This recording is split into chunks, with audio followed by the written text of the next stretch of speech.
Well, here we are. Hello out there. We're on the air. It's Jor for the score and Bodie the turtle.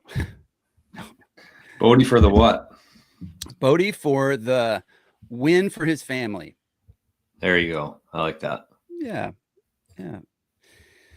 Welcome back to Bitcoin Generations, where we have a show that's for the new Bitcoiners and the older Bitcoiners, the older pre-Bitcoiners that we would call the old term for them is baby boomers, who are basically they can learn new things. So, how you doing Right. today, Jor? Oh, you know what? I've been better, but I've also been a heck of a lot worse than today. So it's kind of the lull here. I live in Canada and it's pretty cold here, and we're pretty much in the peak season of cold. So between cold, snow, and lack of sunshine, I'm doing my best here. I could use some sunshine though. I'm looking forward to March is coming soon. April, usually when it starts to melt, and then May.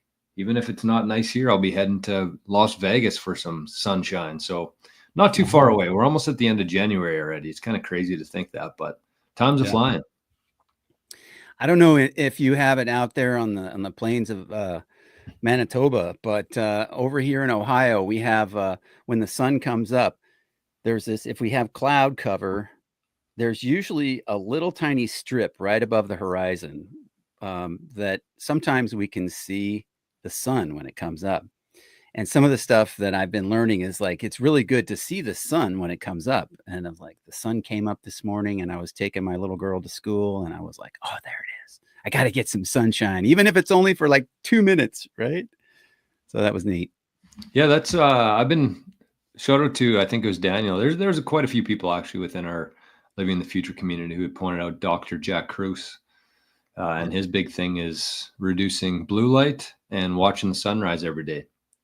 And it seems pretty simple, except when it's minus 48 here, it's a little bit tough to get out and look at the sun. But I've been trying the red light stuff, and it has been making a difference for me. It's still pretty tough, obviously, in terms of the lack of sun, but the red light seems to help. So there's something there. I'm not too far down the rabbit hole yet, but I'm digging. Well, more to come on that, I'm sure, as we get further down the rabbit hole on all these things. One thing we kind of wanted to mention, just I'm going to do some housekeeping here. We are at for Bitcoiners, we are at block height 880533. The current Bitcoin price is 104,950. So we're right in that range. We also had some news today, which we'll get to in a second. But one thing I do want to point out is next week, Jor, just a reminder for all the listeners, we are going to have a special show next week. And we've had I had some conversation. We've had some interaction with Mike and Julie from a business that uses Bitcoin, and their company is called Blue Cotton. And so we're going to actually be hosting them next week. I think they're both going to be able to join us so that we can talk a little bit about how they've learned from their experience and how they've implemented Bitcoin in their business. So I think that's going to be pretty exciting. I think so too. We had a good discussion on that a couple of weeks ago about implementing Bitcoin into businesses and how to pay employees with Bitcoin, and employees getting their salary in Bitcoin. And I think that this is going to fit very well into everything right now because, there are a lot of baby boomers out there who are business owners.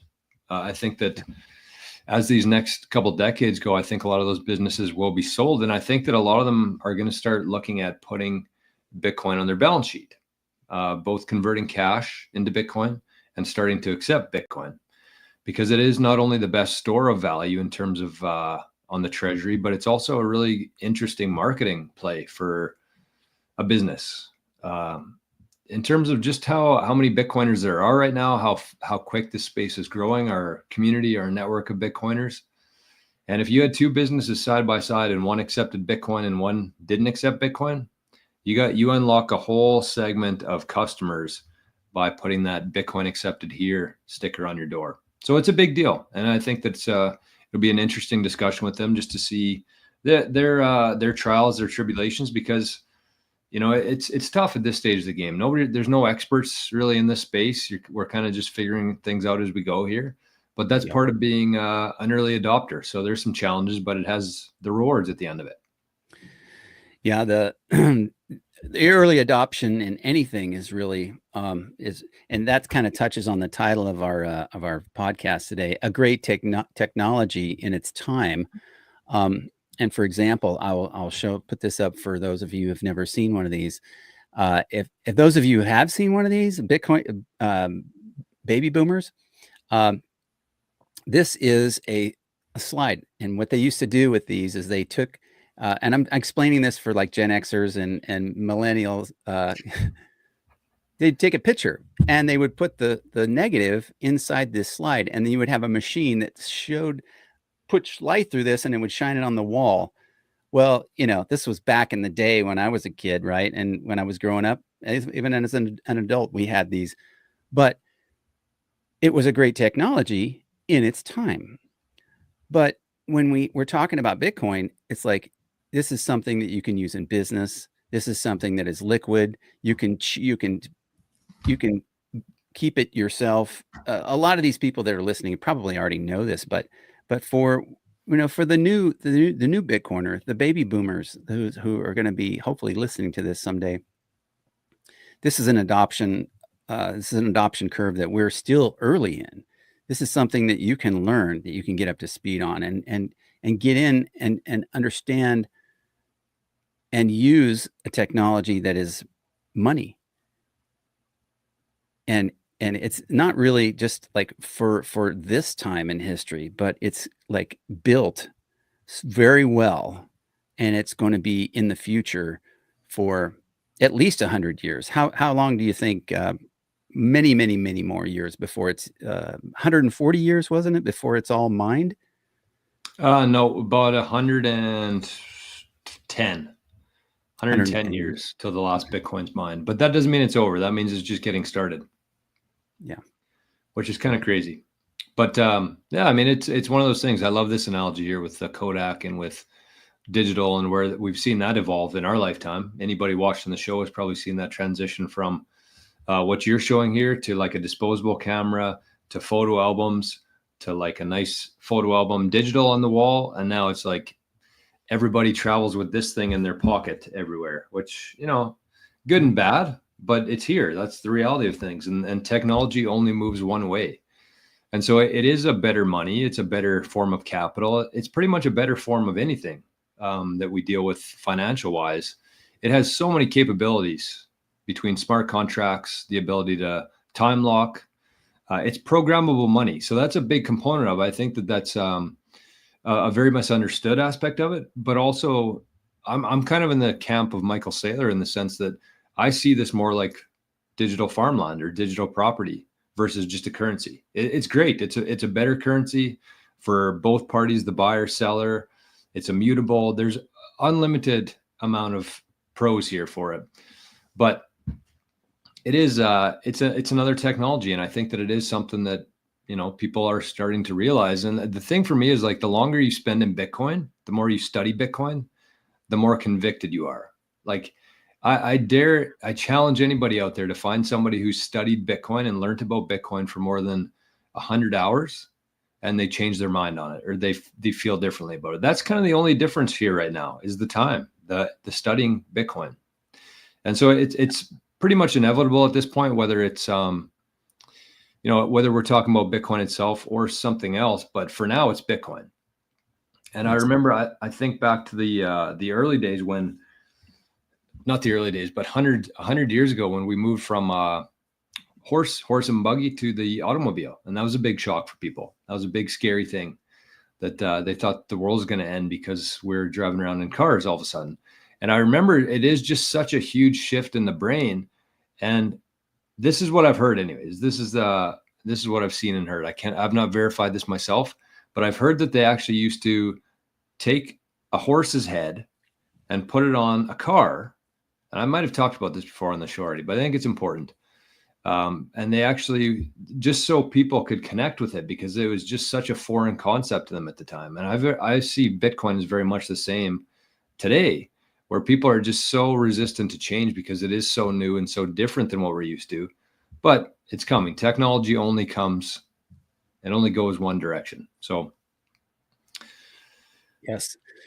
We've got a few comments in the chat here. Buck 52,000. He says he's shoveling snow, so getting some work done. My question would be: is he shoveling or is he using a blower? I would take him on his word here that it's he or she is shoveling snow. That's a good little workout. Is it ever? So many more years is what Matt has to say. So are we streaming on? We're not streaming on Zap.stream. I don't think we are. Are we? Yep, we're on Zapstream. I see Wow. Tom's over there. We got a couple people watching in Zapstream. Okay. Well, one thing I want to do, like to kind of the agenda of the show today, we kind of want to like break down just something simple for our new Bitcoiners, and that's go into a wallet. We're going to talk about the Aqua wallet. But I kind of briefly, before we do that, I just wanted to mention something that you mentioned on your show today, and that is the importance of the social media and where that's going. You were talking about nostr, and that's a big push for you this year to kind of educate people about what it is and like why is it important. And I absolutely agree. I think we are seeing the social media landscape change and the evolution of it. We've seen, you know which ones I'm talking about. If you're on them, a lot of people my age are on Facebook, and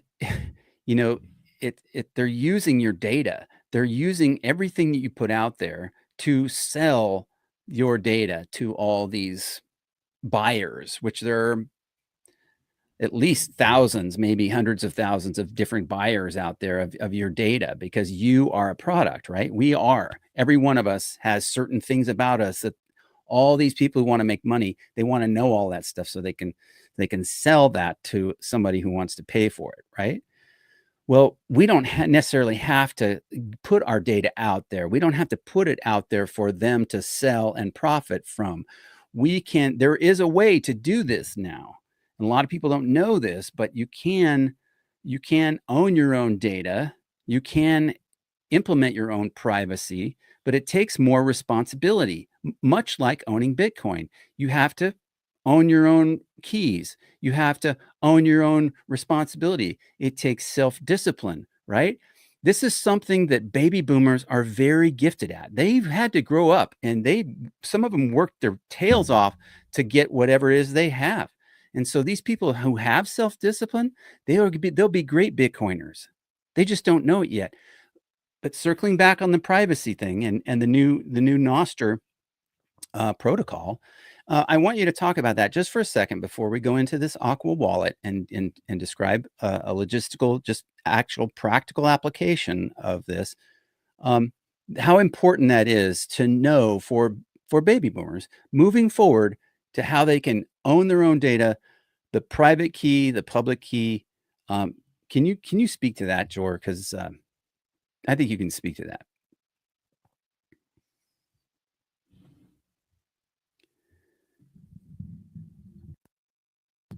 Let's see. Is your audio off? I muted myself there. Okay. I can hear you now. lid on this thing is very squeaky, and I didn't want to make a big noise. Anyways, if you think back the last 20 years of the internet and kind of how far we've come in terms of people using it, when the internet started, it was a lot different. It was a lot more open. The internet is a protocol, just like Bitcoin, and protocols only come around very once in a while. It's very rare. There's a lot of technologies, but there's very few protocols. And so if you think about internet as a protocol, if you think about email as a protocol, and you think about Bitcoin as a protocol, and don't be turned off when you hear the word protocol. I've been there before. I used to just, as soon as I heard that, my head would stop working. But it is much different. I think that's what I want people to understand here. It's a much bigger thing than just a technology. And so what Noster's accomplishing now, and I think the thing that I'm most excited about is the fact that you can make a post on Nostr. I call it like the social layer of Bitcoin. That's kind of what I want to start referring it to as, because you got Facebook, you got Instagram, you got TikTok, all of these companies. Yes, they give you a free product, but they steal all of your data. They just outright steal it. They have no issues admitting that. They steal it. They sell it to big companies in order to keep the machine going, to keep, putting more products in front of your face. So Nostr is also a protocol, just like the internet, just like email, just like Bitcoin. Nostr is a protocol, and it runs much differently. And I don't want to get too far into the weeds here on it, but I think the thing that I'm most excited about is the fact that you can make a post on there, and you can, if that adds value to somebody else's life, whatever that is, whether that's something you learned, whether that's a picture of your dog, whether that's anything, people can send you Bitcoin instantly. No permission, no middleman, send you Bitcoin instantly. And so this is just like Bitcoin itself, just like the evolution of what we're witnessing here. Nostr is going to be the same thing because it just makes more sense. It's just a better product. And I think the only difference, between Nostr being a huge success and being the next social layer is time. Is nobody knows about it. And so I am trying to slowly bring some awareness. I've been on Nostr for almost 2 years now. I've met so many incredible people there. If you're a Bitcoiner, if you're looking to learn about Bitcoin, Nostr is the perfect place for you. I use it more than Google for like asking questions about Bitcoin or asking questions about this privacy thing or this product. It's so much better to hear it from a person who's used it versus something like Google that's trying to sell me something and has filtered out a whole bunch of the stuff. So without really understanding it at all, the one thing I would say is just actually you can use nostr.com as a good resource to kind of first step. Maybe you can see a few of the different applications that are available in the Nostr protocol. There's some good resources in terms of like what it is, why we need it.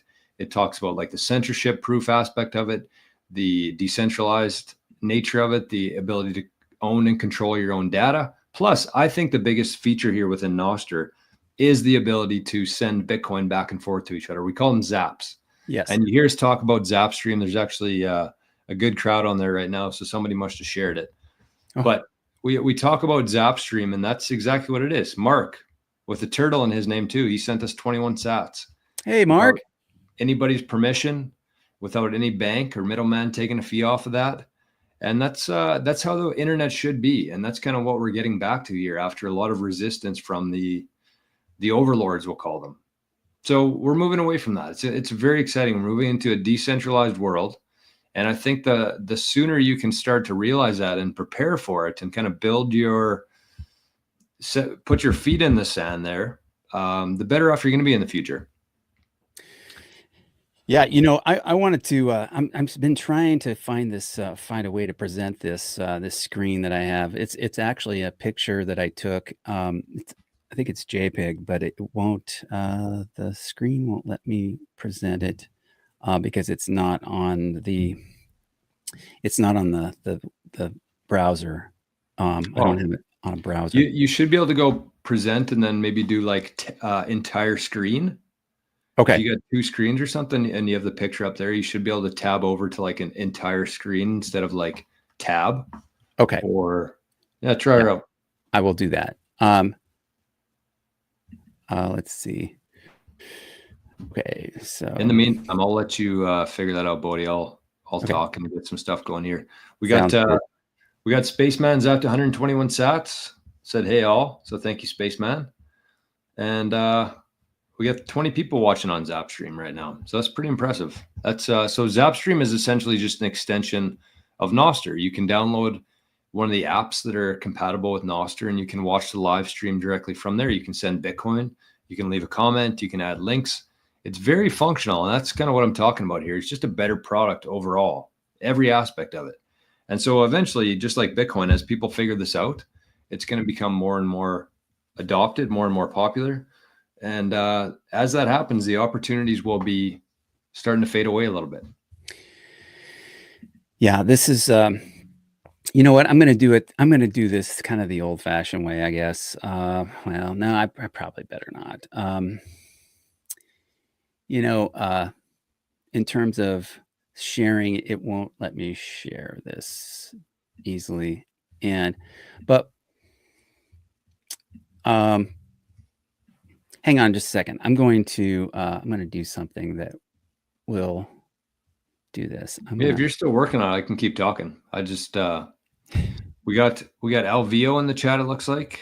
We're live on both. Oh, I'm by myself now. We're live on Bitcoin Generations, Zapstream, and on 88 Sats Radio.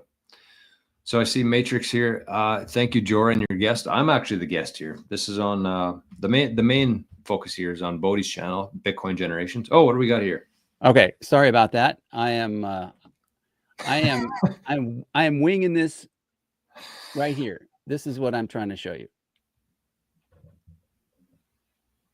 Okay, so this isn't going to work. No, not going to work. What do we got there? This is a I don't know if you can see it. It's so this is a graphic.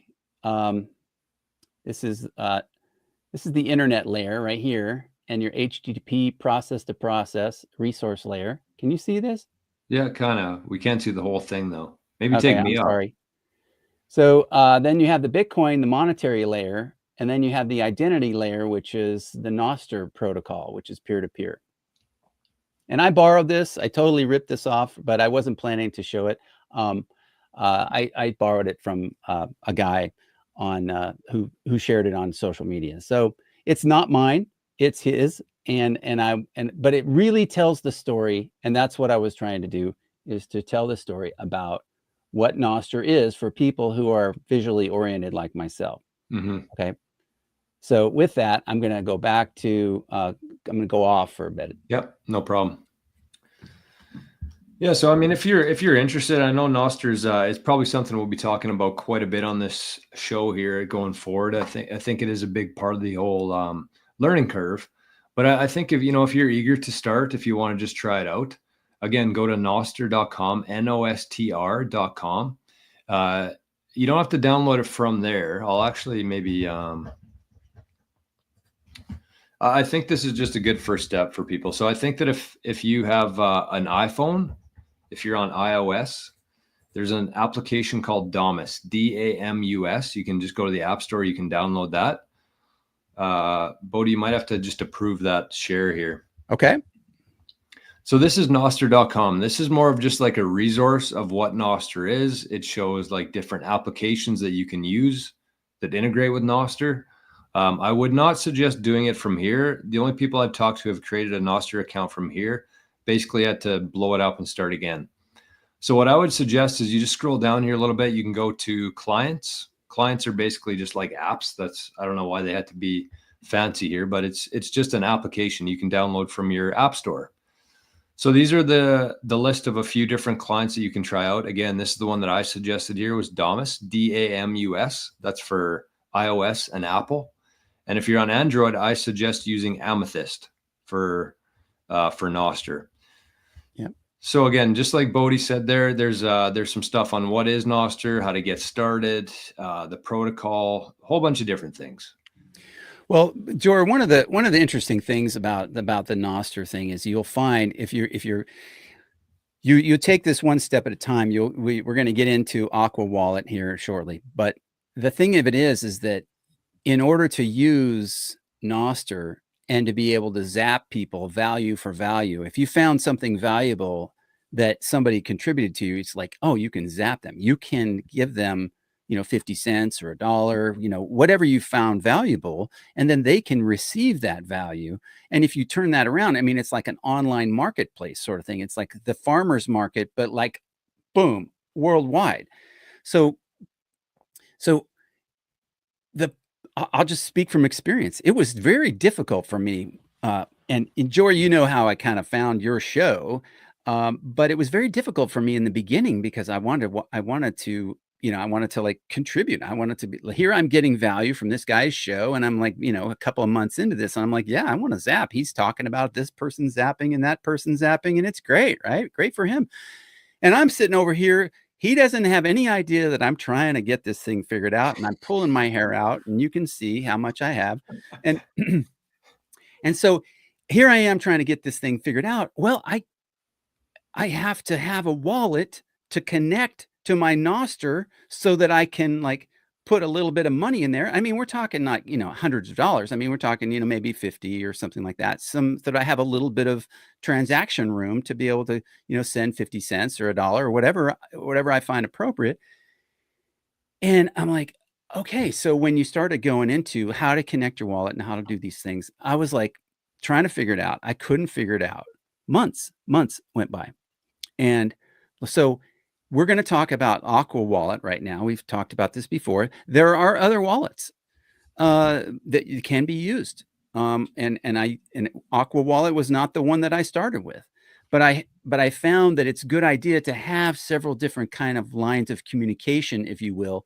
These wallets are kind of lines of communication to the nostr protocol, so that I can use what Bitcoin I have, or what I've taken fiat dollars, turned it into some Bitcoin, and then I can zap small amounts of Bitcoin. Okay, small amounts of Bitcoin are called sats, right? Satoshis. So, and there's 100 million Satoshis in every Bitcoin. Well, I can now zap Jor. Oh, I thought that was really great. He was talking about this subject. Now, I got a lot out of that. So I zapped him, and so we're going to talk about that now. Yeah, I think it's important. That's a great intro to this, Bodie. I think that once you kind of take a look at it from that view and see how all these things kind of connect and kind of where we're going to, it's just part of the decentralized world that we're moving into. And this has been foretold for a very long time. I actually started reading a book called The Sovereign Individual, and I highly suggest anybody who likes reading to read that book, The Sovereign Individual. It was written in the 90s, and they kind of foretold and predicted everything that's happening right now because of the internet. And so Bitcoin, to me, yes, it's digital capital. That's what I'm most excited about. That's what most baby boomers would be most excited about in terms of like passing it on to their generations to come. But it's also just a way better, it's a currency of the internet, essentially. And none of this would be possible in the system that we had before Bitcoin. Think about trying to send, again, we got Letha who just zapped 420 sats here on Zapstream. So think about trying to send, that's about, let's say, what is that, 40 cents worth of fiat? Anyways, it's under $1. Yeah. So imagine trying to send somebody under $1 online. You just can't, you couldn't do it. It wasn't possible because there's fees, there's people involved. The fees would be more than the actual payment itself. You can't send $1 to anybody online with the traditional rails. It's just, there's too many hands getting fed there. Well, not to jump in here, but I mean, for crying out loud, I mean, the banking system that we have, we put a paper check in the bank and it takes 3 to 5 or 7 business working days to get the thing in our account. Are you kidding me? We are so in the dark ages. It's archaic. It really is. And that's the one thing that we got Bitcoin, we have Lightning, we have eCash, we have Nostr. All of these things are going to work in tandem to just make that whole thing way easier, and not only easier, but possible. I think that's a big one, because the one thing with the internet and Bitcoin is that it unlocks the micropayments aspect of this thing. And when you have micropayments with a worldwide economy, like that unlocks an incredible amount of productivity, of business, of opportunity. That's what's being created right now with all around the world. And as Sabian says here, Nostr is the third layer of Bitcoin for sure. It is 100%. And that's why I call it the social network of Bitcoin, because, if you think about it compared to Instagram, if you're doing pretty well on there and you got like 10,000 followers and you're putting out posts every day, yeah, it's fun. It's good for your ego. It's good for the dopamine hits, but somebody likes your posts. That's an illusion. It's a complete illusion.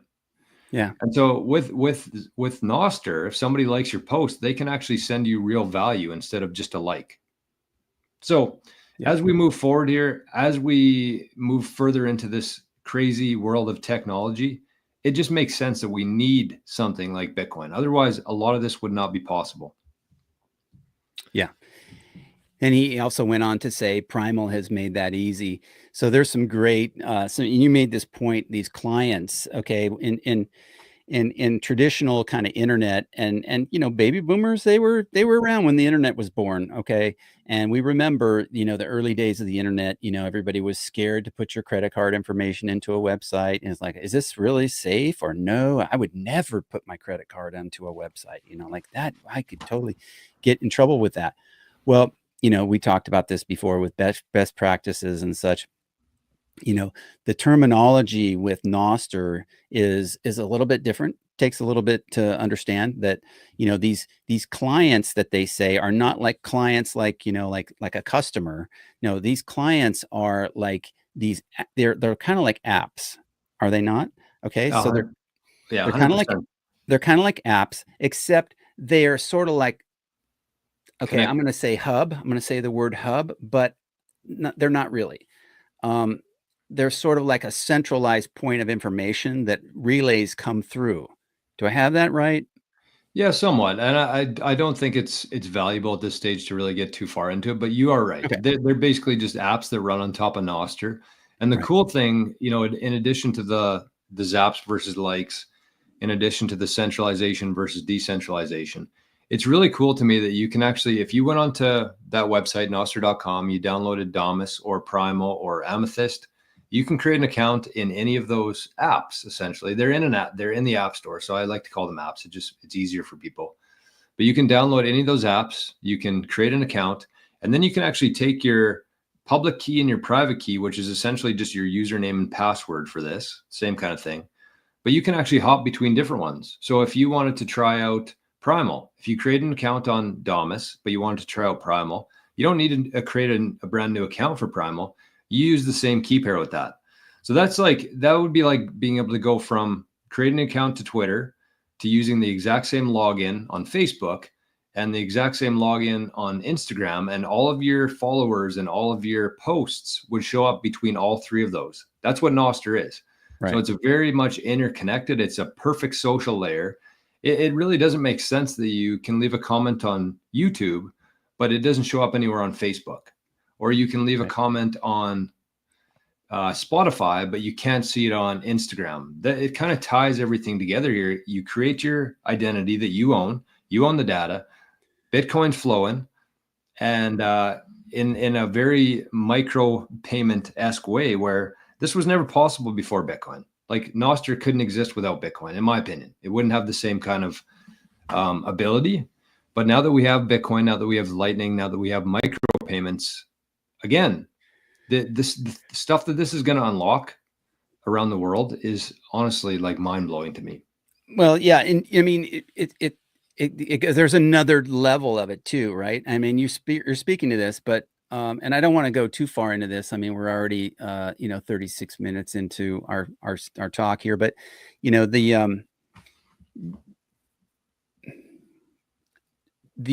private keys, public keys part of this, where you mentioned the private keys, where it's like, okay, if anybody else gets your private key, your reputation, the hard work that you've ever done, all of that is now exposed. Okay, so you want to keep this very under lock and key kind of thing. Mm-hmm. You're very careful about what places you would enter this into. And why is that? The reason is because is the Nostr, all of your social media stuff, everything that you're posting on Nostr is the real you. It's not like fluff. It's not like the social media that you've known about, okay, where everybody is a different person on Nostr. I'm a different person on their social media. They all the selfies, that whole culture of that is just doesn't it doesn't it's not good. It's not good. And so anyway, I don't want to belabor that point, but your private keys are your private keys. The things that you share with other people to be able to find you on those things are your public keys. Okay. Yeah, And just think of it like username and password. Same thing. The public key is what you share for other people to find you. It's like a username. but it's all it's perfectly unique in a sense. Like if you, I just like comparing it to the things we know now. Like on Twitter, there can only be one @Jor. There's only one. That's how you find people on Twitter, username @Jor. On Nostr, there could be a million Jors, but all of those Jors would have a different public key. That's the real identifier there. That's how people can find you on there. And then the private key, it very much resembles Bitcoin in that sense, which I love. But the private key is basically like your password. But the thing is with this, just like in real life, with your money, with your bank, with everything, there's nobody that can catch you when you fall. If you happen to lose your private key or lock yourself out, there's no forgot your password option. Just like in Bitcoin, there's no forgot your private key. Can I restore this option? It all comes with a lot of freedom, a lot of decentralization, a lot of sovereignty, but there's trade-offs, and you have to manage it. You have to pay a lot more attention to what you're doing. There's a lot more responsibility that comes with it. So it's great, but you have to know kind of what you're doing before you get too far down the rabbit hole. So just kind of big picture here. Don't go too fast, just like within Bitcoin. Just kind of look at it, how this whole thing's tying together here. Start making baby steps. Maybe just check it out today, maybe download it tomorrow, next week, make your first post, but just see what's all playing out here and how it all ties together, and just start taking actionable steps slowly to kind of understand it. It's so good for the person who is like, oh, I hate Facebook, or I can't stand that. Well, these people that have been developing Nostr, they've been developing these things for years now. I mean, they're developing it because they're sick and tired of the way that this other thing was going. Like, yeah, no kidding. None of us can stand that. But they're building this new thing where you can actually be more authentic. You can actually be, art is appreciated for what it is. If somebody creates something that is like ugly or evil or nobody wants to see, it's going to get like zero volume because there's no reason. Why would somebody want to see all that when actually, like take for example, like buildings that are ugly, brand new modern buildings that are like very stark, as opposed to ancient architecture. Okay, I'm going too far down the rabbit hole. I know, I'm sorry. So we're gonna wind down the Nostr conversation here in a sec. Here, let's do that. Yeah, again, I think that it's just important to be aware of right now. That's what I would say.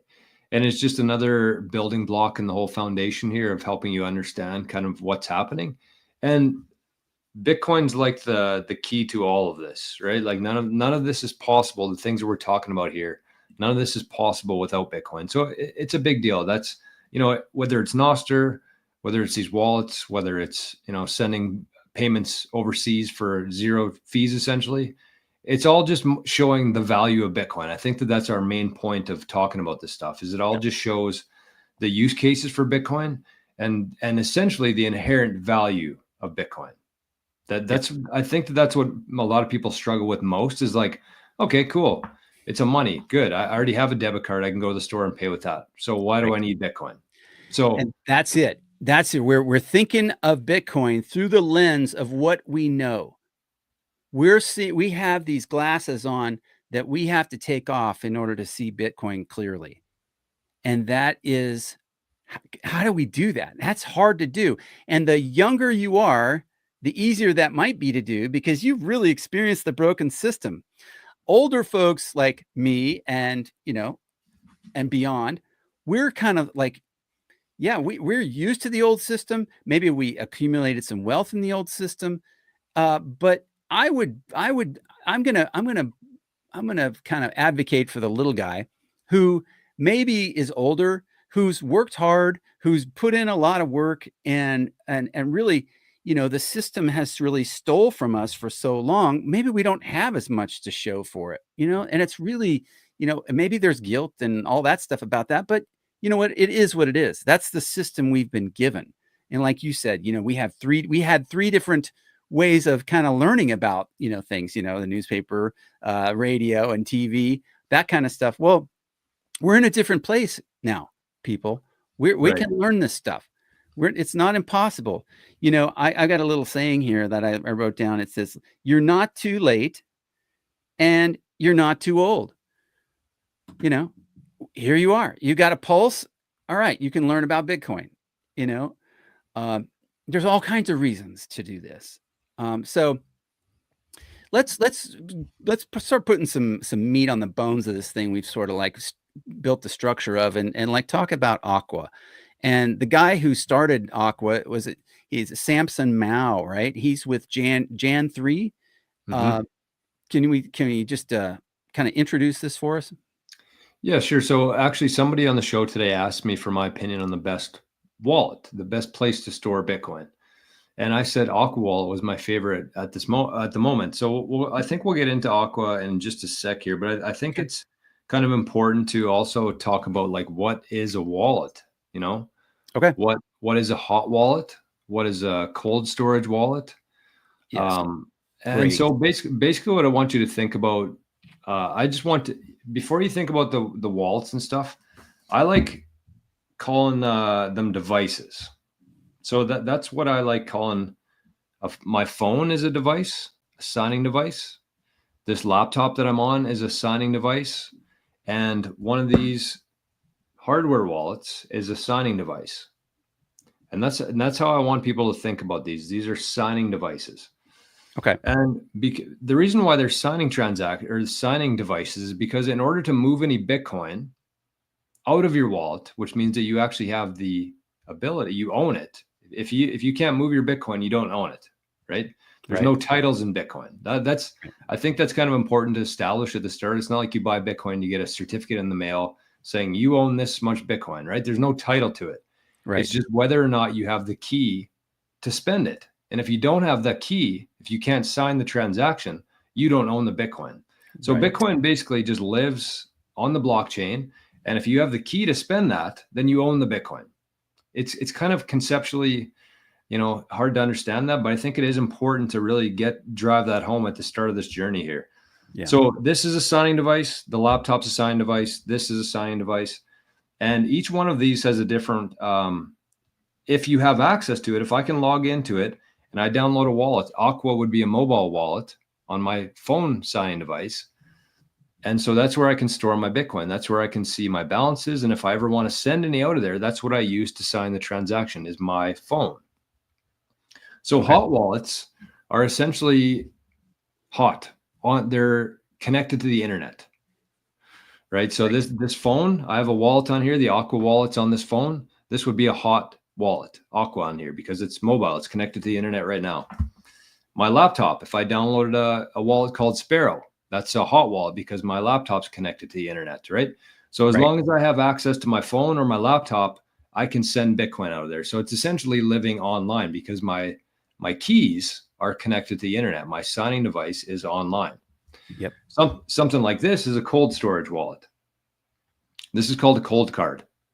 And what this does is it creates a layer of separation there for security purposes because this thing never touches the internet. It never touches a laptop. There's no Wi-Fi connection on this. It's completely offline.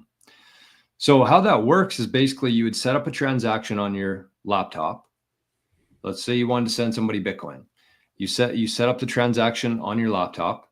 You create the transaction, and then you actually save it into a little wee micro SD card, and then you pop it into here. And from there, the device here says, okay, here's a transaction. Do you approve this? Would you like to sign this transaction? And I click yes. So this is my sign device. I sign the transaction. I own the Bitcoin, or I own access to it. And then I take out my SD card, put it back into my device, and then I can send it from there when it's connected to the internet. But this device itself never touches the internet. So essentially, it's held offline until I need to spend it. So that's like hot wallet, cold wallet. Does that make sense, Bodie, or do I need to dive into anything there? No. Hot wallet, cold wallet, very good. Cold wallet and cold storage, okay, is where it's completely separated from the internet. And hot wallet is somehow connected to the internet, whether it's your phone or your laptop, it's vulnerable there, right? That's what we need to take away is it's vulnerable in a hot wallet. And it's not vulnerable when it's in a cold wallet. I would say it's still very secure on the hot wallet. I would say if you Okay. As long as nobody's able to hack your laptop, as long as nobody's able to hack your phone, then it's fairly safe, Okay. right? So it's Okay. I would say that yes, it's less safe than a cold storage because it is online, but it's Okay. still very secure in terms of somebody would basically have to steal your phone or laptop to get your Bitcoin, Okay. right? And so Very just good. to dive a little bit further into that, the difference here is that if I had my wallet on my laptop, which is connected to the internet, if somebody stole my laptop, but I had my cold storage here that's holding the keys to it, even if somebody took my laptop, they can't do anything with my Bitcoin because they need this too. They need the signing device to move Bitcoin out of there. Okay. So that's the layer there where even if somebody stole my laptop or phone, if I actually generated the wallet from a cold storage device, then they need this too. They can't just make off with my laptop and have my Bitcoin. But if I didn't have this and somebody stole my laptop, then they have my Bitcoin.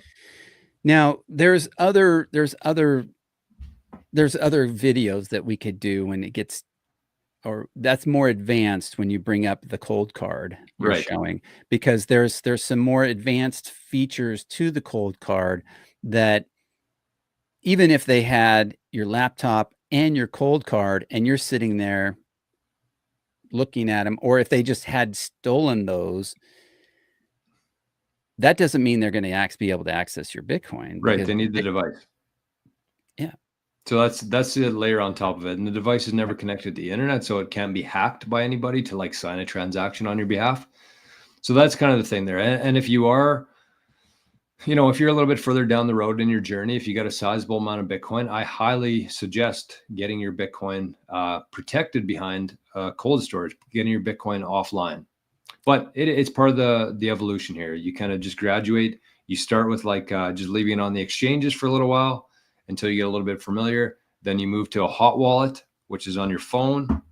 We're going to be talking about the Aqua wallet here right away.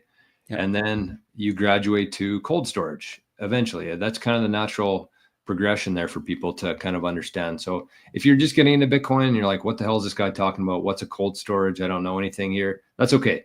Yep. And No you'll problem. see exactly. And you'll see when you actually download Aqua, which we'll talk about now, it's very simple. Very simple. Like Okay. there's literally two buttons on the wallet here: send and receive.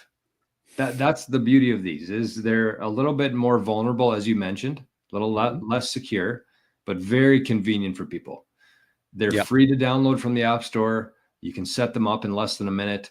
You press receive and you can send Bitcoin from the exchange that you purchased the Bitcoin at to this wallet in no time. It's very simple. It's all copy and paste.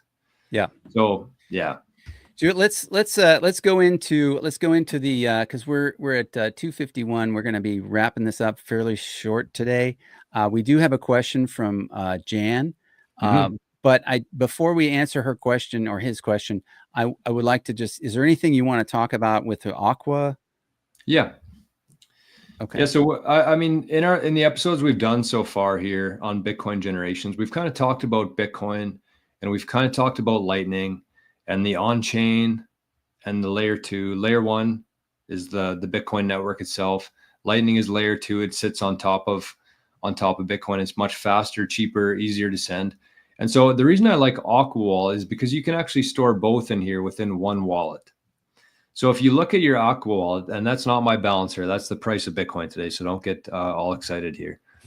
But you can see there that there's an option for Bitcoin and there's an option for L2, which is Lightning. So I actually love how they label these kind of savings account, which is Bitcoin layer 1, and spending account, which is Bitcoin layer 2 or Lightning. And so you can actually store both of those at the same time in this wallet here. So let's say you bought some Bitcoin on the exchange and you wanted to send it to your Bitcoin, your savings account. All you do is just download this wallet. You'd click Bitcoin there, the savings account. Okay. And then you would click receive here at the bottom. And then it pops up a little QR code and an address. And that's all you would need to copy and paste or scan that. And you could send Bitcoin off of the exchange where you bought it from and into your wallet. And the nice thing about that is from there, if you did want to be able to use Nostr, if you did want to be able to use Zapstream, if you did want to pay somebody with Bitcoin, you can use Lightning for that. And this Aqua wallet actually lets you swap between the two. And I'm not aware of any more wallets that that allow for that. So that's kind of the unlock with this wallet compared to other ones, is you can store both on this and you can swap between them as you need to. It costs you a little bit of a fee, but it's the easiest way that I've found to be able to do that. So, okay. And the other thing I would say to that is, anytime you're setting up a new wallet, the first thing that you should do, if you're not prompted automatically to do it, is if you go into your settings there at the bottom, there's little tabs there. If you're using Aqua Wallet, this is kind of what I would suggest people start with here. But you can go into your settings, okay, on the bottom part of your screen, and you can go view seed phrase. So this seed phrase here, that's a pretty important part of this process. Yep. Because if you ever happen to lose your phone, you can actually take these 12 words. It'll say write down your seed phrase. So you put these on a piece of paper, a nice piece of paper you're never going to lose. You put it in your safe.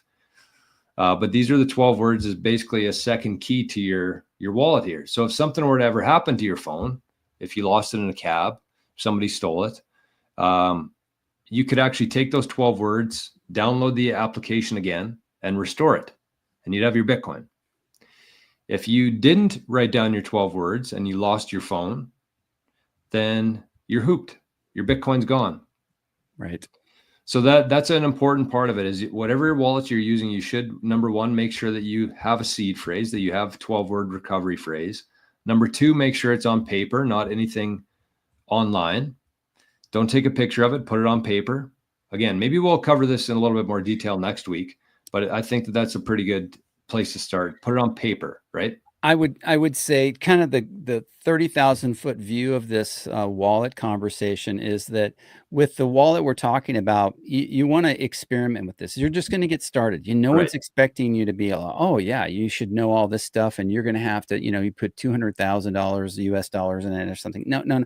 Just learn about it. Put $50 in if you can afford that, or whatever you can afford, to start playing with it and learning with it. So if you lose something and you totally screw up, you haven't done anything more than you can afford to lose. Okay. So yes, that's a great point. When you have a large amount of Bitcoin that you need to really take care of, or you have a large amount of US dollars that you really want it to go into Bitcoin, but you want to make sure that you take really good care of it, and that the people that you're going to be talking to on the phone or dealing with in any way that are trustworthy and things. And so I would say, give a little bit of trust, and then verify that you're receiving value.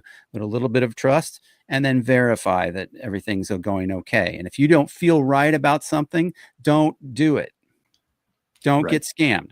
100%. We are not, we absolutely would rather have you find somebody who's much better and much more trustworthy than to go out on a limb and you're dealing with somebody that you can't, you don't know who they are or where they are, or, what their company is. This is the kind of thing where in alignment and parallel to this nostr conversation is that, you're verifying, and you're finding out who's authentic and who's not, who's real and who's not. In the age of AI, who is real and who isn't. So, there's my rant again. I always get on this thing, but, we have, there's a lot to unpack here on these things, right? We're not going to be able to figure it all out in one day. It's already almost 3:00 Eastern time, but we have a couple of questions here on Jade Plus and Cold Card and the Aqua versus the Jade Green. I don't know that we'll be able to go into all that today. I can quickly touch on the Jade Plus and the Cold Card. The last thing I'd say, this is, if you are watching the show today, if you happen to stumble across this video and you're a baby boomer or somebody who's looking to make a sizable investment into Bitcoin, the one thing that I would say is use a very reputable, as Bodhi was talking about there, find a reputable source to buy it from. Number one, I would suggest you in this specific case, use somebody that can actually hold your Bitcoin for a little while, whether that's a couple weeks, a month, a couple months. I know most Bitcoiners will tell you, get it off the exchanges, but I think for the most part, your Bitcoins are going to be a lot safer on the exchange when you don't know what you're doing, especially with a sizable amount. So use a reputable exchange. I recommend using Caleb & Brown. And I'll have the link below the video here for that. I'll send it to Bodie as well. That's who I recommend. They're going to be able to hold your Bitcoin for you. You pay a little bit more of a fee, but it's worth it to me. And whenever you're ready, you can give them a call. You can send them an email and say, I'm all set up. Can you please send me my Bitcoin? But what I would suggest doing is actually, let's say you bought like $100,000 worth of Bitcoin. You're like, okay, I understand where we are with Trump, with Cynthia Lummis, with Larry Fink's talking about it. I want to take a sizable amount and put it into Bitcoin. So what I would do is I would buy it at Caleb and Brown. I'd let them keep it for, like I said, a couple months. They'll store it. They'll insure it. They'll guarantee you're going to have it at the end of it. That's what you want at this stage. But then just tell them, can you send me $300 worth of Bitcoin? And they'll walk you through it. They'll get you to set up a wallet. They'll tell you how to do it. They'll send it for you. And just use that. Use that as like your investment in your education of Bitcoin. So you're not going to lose like your $100,000, but you can still learn the hard way by playing around. You can do some swaps. You can send it back and forth between wallets. You can try out different wallets. I think that's what I would suggest for anybody who's very green into Bitcoin, but wants to move fast with this in terms of get exposure to it. My only addendum to what you're saying is 100% for sure is we got to make a distinction between Bitcoin and crypto. Okay. In the news, in politics, we're hearing a lot about it's kind of all getting mixed up into this big fruit salad. Okay. There is a difference. Make sure you're doing your homework. Make sure you're not getting involved in some exchange and you're going out here and you're doing this and they're going to sell you that. And now you've got to swap into this other, animals type coin. And you're going around the block 3 times and everybody's making money on your nickel except you. And that's not the way you want to go. Keep it simple. You want to be in Bitcoin and Bitcoin only. I mean, it's that simple. 100%. Yep. It's easier said than done, but I think that if we continue to drilling that into people's heads, don't mess around with anything. Don't lose focus here. Just get Bitcoin. If you want to play around with some other stuff later on in your journey, that's fine. But just start with Bitcoin. Bitcoin is the thing that matters. It's the thing that matters today, and it's the only thing that's going to matter in 20 years from now, 100 years from now, and 1,000 years from now. So just don't waste any of your time and energy and put your capital, your hard-earned money at risk. Just stick to Bitcoin. Yeah, for sure. I want to respect your time. We've got it's at the top of the hour. Do we have any closing thoughts or anything before we head out? Let me see here. Phil says, although a cold storage device is offline, it will keep pace with the market price. I'm not sure what that means.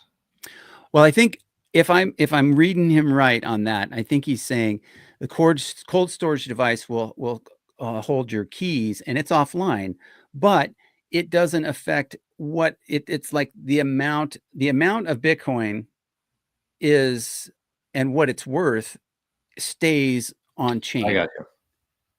He's talking about like in terms of dollars, like it's going to go up and down. Yeah. The value. I mean, if you move Bitcoin into your cold storage and it sits there, the value of it's going to go up and down, but the actual Bitcoin amount will not change until you send some Bitcoin out of there or send some into it. So yeah, absolutely. Even though it's offline, you could keep it in a safe, bury it underground. You crack that thing open in 50 years, it's still going to be spendable at the market price. I think that's what he's saying there. Yeah. I believe. Yeah. I don't see any other way to interpret that. So yeah, no, that makes sense. It's not like it's frozen in value. It's Bitcoin. So it'll go up and down with the fiat measurement. But go to Jen here. I think this is a good one. And, some people might not be here at this stage yet, but that's okay. Some people are. So we need to kind of cater to everybody here. You mean like this one? No, the first one there. Okay. The one you just had up there, the Jade Plus versus the Cold Card. Okay. So this is my experience with I've actually never used the Jade Plus before. It only came out about a couple weeks ago. However, I do have the Jade, the original Jade, and I would say a couple different things with this. Like they're both great. Neither of them connect to the internet. Neither of them connect to your laptop. You can use a thing called air gapping to hook up your wallet to your signing device. So the Jade, I think from my experience, is a little bit easier to use, a little bit easier to set up. It's more user-friendly, I would say. The only problem I had with the Jade anyways, and I think the Jade Plus has actually solved this a little bit, but the Jade is very hard to scan QR codes with. Unless you have like a really good webcam, it's very hard to send, because you're not plugging it into the computer here. So the way that the Jade works is you actually use QR codes to connect and to send Bitcoin. So the Jade is probably easier. I would say in terms of security, the cold card is a little bit more secure. I think just from my experience, they're both high end though. Like those are both two of my top 3 recommendations, the Jade and the cold card. Yep. And so what I would say is like, whatever, it really depends on your ability to, your technological abilities, I guess, like how comfortable you are with using different devices. The Jade is a little bit easier, but the cold card has a lot more functionality too. Like you can do a lot of things with the cold card that you can't do with the Jade. So what I usually tell people is like, when you're first getting into it, if you want to get the Jade first, do that. It's only like $100. It's a lot cheaper too. And then you can graduate to a cold card eventually. Or if you want to jump right into it, you want to get the best right off the bat and you're not familiar with it, you can hire somebody to help you or spend some time on YouTube, learn how to do it. But I use the cold card myself for the majority of my Bitcoin. So that's what I usually have to recommend to people. Well, I can just speak from experience, and like my personal thing was that I wanted the best, and I also wanted some help to get it figured out. And so I went to the new group that of folks that are doing some of this work, helping folks, the Bitcoin Citadel, which we have on the channel. We have a post that has the Bitcoin Citadel email and things. That those folks are very helpful, and that's who I had help me figure that out and to get my my stuff taken care of. But the important thing is that you don't have to jump in with both feet on the whole thing. And if you do, and you're intent on getting this right the first time, then you're getting good advice from Jor on this. Caleb and Brown, with smaller amounts, you want to get some training or something like that. That's something that the Bitcoin Citadel folks can help you with. I just think it's really important to approach this thing very carefully and cautiously, and it's okay to go at a snail's pace. I mean, my little moniker is, I sign sometimes, I have a little turtle, because I don't move very fast. I'm kind of a, I've been burned before. I've been around the block a few times, and I've lost, more money on things than I care to admit. I mean, anybody who's had a lot of time on this earth would tell you, yeah, they've made some mistakes. They've also had some victories, but they've also made some mistakes. And so this is one of those things that you want to make sure that you get right the first time, because if you do, you get it right the first time, or even the third time, if you get it right, we're early. You want to be on this train when it leaves the station. And I know it's an overused cliche, but I don't know. Anything else that we want to cover, Yeah, Jor? no, I'll just piggyback it that, because it is something that it's a service that Bitcoin Citadel advises people on. Again, just kind of going back to Bitcoin Citadel here. This is a brand new venture.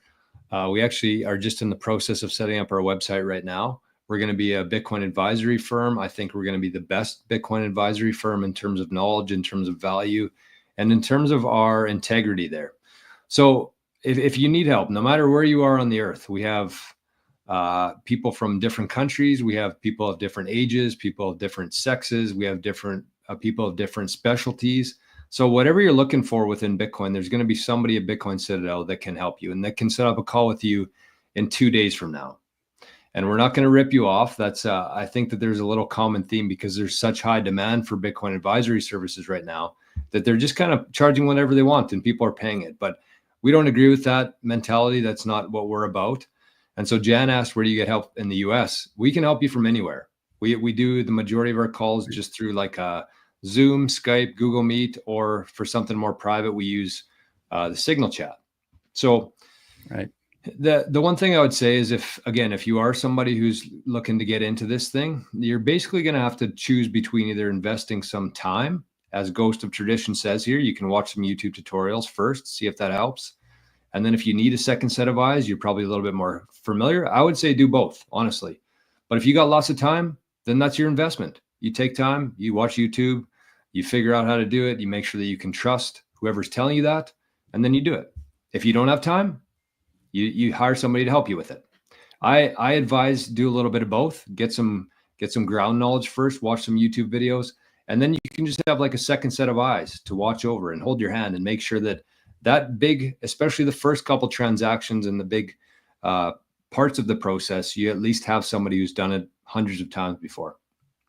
Yep, that's really helpful. We didn't talk too much about Sparrow. We have talked about it in the past. We will talk about it again in the future. It's an excellent hot wallet. But that is one of the ones that it really opened my eyes when I started seeing how that thing works.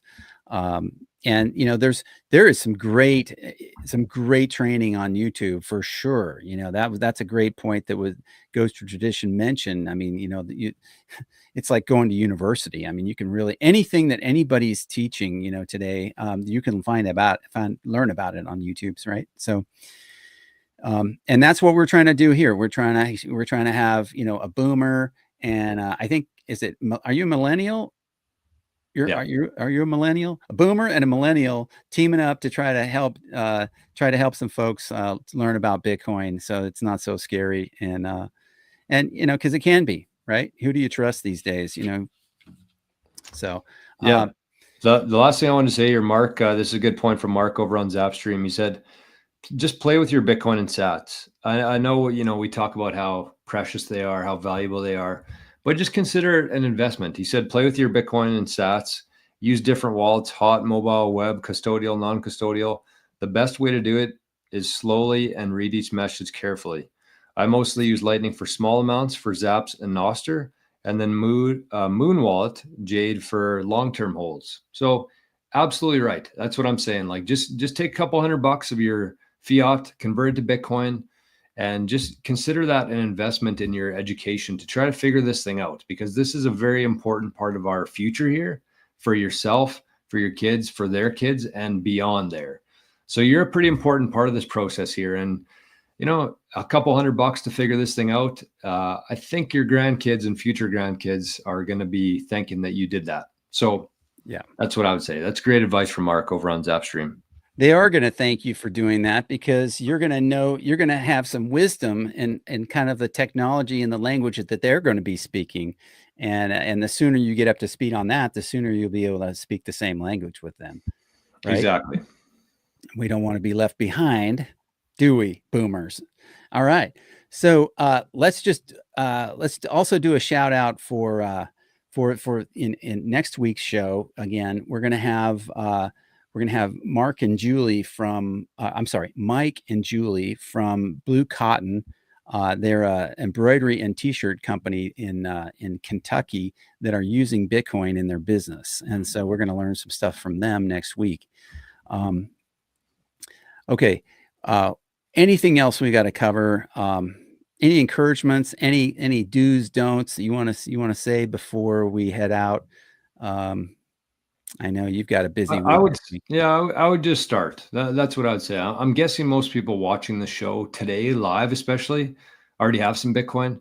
But if somebody sent you this video and you're just thinking about doing it and you're like humming and hawing over it, and maybe waiting you heard Bitcoin was maybe going to drop in the next little while because it's so high right now, just buy it. This is an asset that's going to appreciate for the next 2,000 years. It's the cheapest you'll ever get it, whether you get it at 105, 95, 85, 145, none of it's going to matter in a decade from now. So just take some time, take a small amount of money, convert it to Bitcoin, and just start playing around and watch some YouTube videos. If you need to, again, hire somebody to help you with it, and just get used to it, because again, this isn't going anywhere. There's going to be more and more people joining the network. This thing's going to keep increasing in value forever. And it's something that, you know, more than anything else, instead of being intimidated by it, just be grateful. Be, you know, thank your lucky stars that you're here right now. Honestly, that's right. Because they're going to look back in a lot of years from now and give anything to be exactly where we are today and be able to take advantage of this. This is the gold rush of the digital world that we're living through right now. And Bitcoin is the gold that everybody's searching for right now. So just take a little bit of action. Don't overdo it, but just take some action. In fact, I just, before we go, I just wanted to mention. So I've done some. I used to live in Nevada, and I've done some history, some research on history and stuff. And so I've got another show that I'm going to do, regarding kind of like in the context of, we talked about technology and how it's moved, but in the context of like some history, a few history lessons for some people. So we talk about Bitcoin generations, Bitcoin for generations to come. It's kind of helpful sometimes to learn from history, like where we've come from in some of these different kind of things. So I think it's kind of neat to hear stories like that. So you might see another show or two, periodically, in addition to the Thursday live show. But those won't include Jor. Those will probably just be me talking about some of these stories, to give you a little bit more background about me and things like that. So as of right now, I don't have a scheduled live schedule for that. But as far as Jor and I go, we're going to be Thursdays at 2. We're going to be here. So yep, and we encourage you to stop by every Thursday this time, same time every week. Bring some questions. That's something that I do the 365 days of Bitcoin. This is day 23. I actually got to film a video right after this. So we've done 23 days. But one thing I said right off the start was just get a notepad that's dedicated to Bitcoin. Every time you learn something, whether it's on this show or from somebody else on YouTube or whoever, just write it down. Every time a question comes up, write it down. And then when you have things like this, where you're able to access somebody who's been in Bitcoin for 4, 5, 6 years, that's honestly invaluable information. I would have killed to have somebody, when I first got into Bitcoin, to be able to ask questions to and them answer live. Like, yeah. I don't want to say it's easy right now, but it's a lot easier than it was. So just take advantage of these times here. That's right. I'm really thankful for you, because I get to ask you questions, and then everybody else can chime in, but that's why we started this channel, for Bitcoin boomers, or pre-Bitcoiners who are older, who are interested, curious about this thing, like why and how, and, is it for real, and all those questions. So bring that stuff. Okay. So thank you very much. Thanks for tuning in. Really appreciate everybody and the zaps on the Zap stream. Thank you very much, everybody, for supporting the channel with a like and a subscribe. If you can, share this to somebody who's older who might be interested in Bitcoin. All right. Yes, and if you're watching this on 88 Sats Radio, make sure you go over to Bodie's channel, Bitcoin Generations. Just search it in YouTube, Bitcoin Generations, because at some point we'll probably phase off of my channel. So if you've been enjoying these, if you want to keep watching them, make sure you subscribe and press the notification bell to make sure that you see every time we're live and any updates that Bodie posts. So thank you to Mark, My Path to Fire, Letha, and Spaceman for the zaps over in Zapstream today. And thank you, Bodie, for another great episode today. Thank you. And all right, y'all, have a great week. All right. Take care.